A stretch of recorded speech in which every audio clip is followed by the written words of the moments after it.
Welcome to In Between the Whistles, Detroit, your hometown team. I'm Joe. Obviously, we're gonna profile Lions OTAs this week. Obviously, it's been a pretty newsworthy week. You talk about Jameson Williams not being ready for training camp. You talk about Aidan Hutchinson getting better. You talk about Lee McNeil turning into a star before the coaching staff's eyes.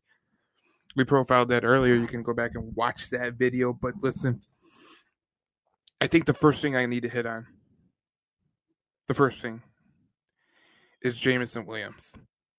I know there's a lot of misunderstanding. Why isn't this guy ready to play? Why isn't he going to be ready for training camp? And I got news for you.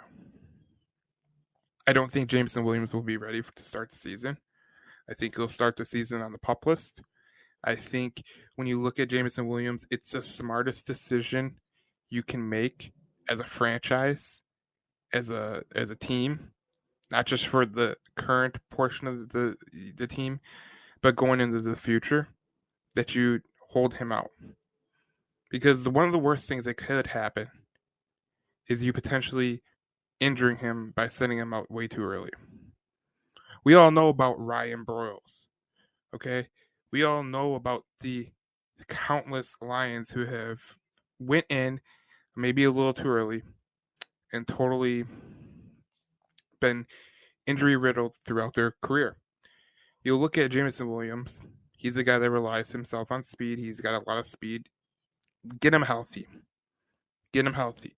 I think the Lions could survive the first 4 games without Jameson Williams. You look at the Lions wide receiver depth. You look at guys that could be their 4th and 5th wide receivers, such as Quintez Cephas and Josh Reynolds. You're talking about really, really good depth. Now you need everyone else to stay healthy.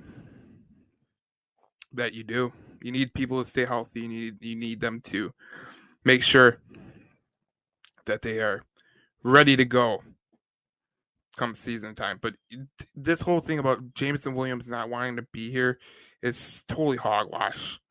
The kid is he's a different kid. He doesn't like to show emotion in front of the media. You look at you look at things that he was, press conferences at Alabama. He did the same thing. So literally the same thing. I'm not really worried about his mannerisms. I just know that he can play football, and you should too.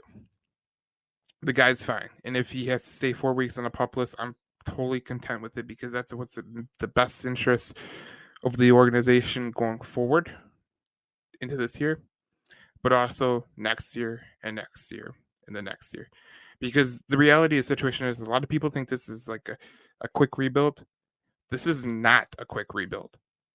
This is not a quick rebuild. You look at the Lions and you look at Bob Quinn and Matt Patricia with the total disaster that they did, where they traded Darius Slay, they traded Quandre Diggs. Imagine how good your defense would be with those 2 players. And then imagine you alienate your quarterback to where he goes to the LA Rams and wins a Super Bowl. This is what I'm talking about. And one of the things about Dan Campbell is he is getting the full backing of the players. The players absolutely love him, and you can see it in the way that they talk, in the way that they talk about him in the media. It matters, and you're going to start to see a payoff because of that, because they play very, very hard for him. They love him as a coach, and that's exactly what you need. That's exactly how you start a culture. And it's been a long time in Detroit. Obviously, we know how this organization has had its failures, but if you look towards the future, it's going to be a very, very bright time in Detroit. The next portion, Lee McNeil, he's looking pretty good in camp. Obviously, Dan Campbell calls him Buttercup, but listen, this kid is a very, very freakish athlete for his size. He's really, really good. He's playing really, really good at OTAs. And listen, that's a kid to watch out for.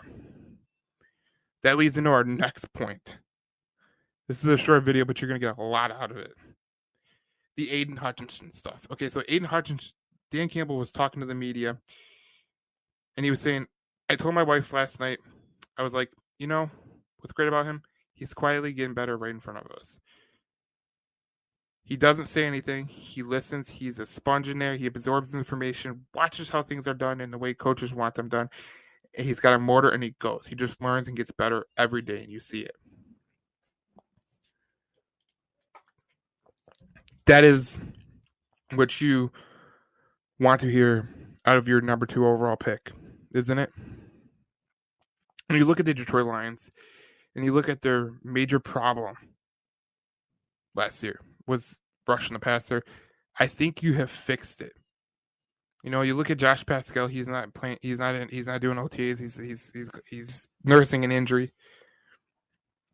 The Lions can afford to shelf these guys and make sure they're healthy for the season. It's a long season. It's 17 games now. Get them healthy. I don't want to see these guys get started too early. And then when you go into the regular season, you have guys falling left and right in week 3, week 4, week 5, week 6, week 7, because that doesn't help you. That really hurts you, and it hurts your team as you go. And listen, I like the way Dan Campbell, Brad Holmes, and the staff is handling the injuries, the way that they're doing it. This is the way it's supposed to be done, and this is the way you have to do it if you want to have a winning football team, because it's a long season. You have to manage these guys and make sure they're all good to go. Who cares about OTAs? Who cares about training camp? And who cares about preseason? And honestly, the first 4 games of the season, if someone missed it, if you don't have a lot of people that missed it, it doesn't. If you're missing like a few players, only just a few, you're surviving. The NFL season's a survival of the fittest, and I really just want to see the best players out there. But I think in the case of Aidan Hutchinson, I think when you add in him to the line with Romeo Okwara coming back, Julian Okwara getting better, Lee McNeil, Levi Onwuzurike, Charles Harris, Austin Bryant, it's this could become a strength. And that's how you know you have a good general manager. That's how you know you have a good foundational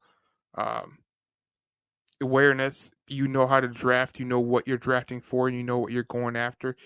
This is a perfect time for the Lions, and I'm very excited because for once they actually have their heads on straight.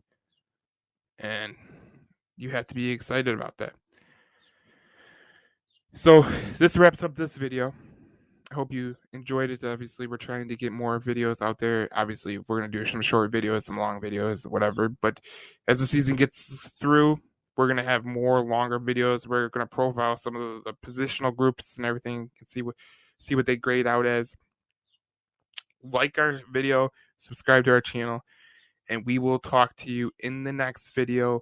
We will see you soon.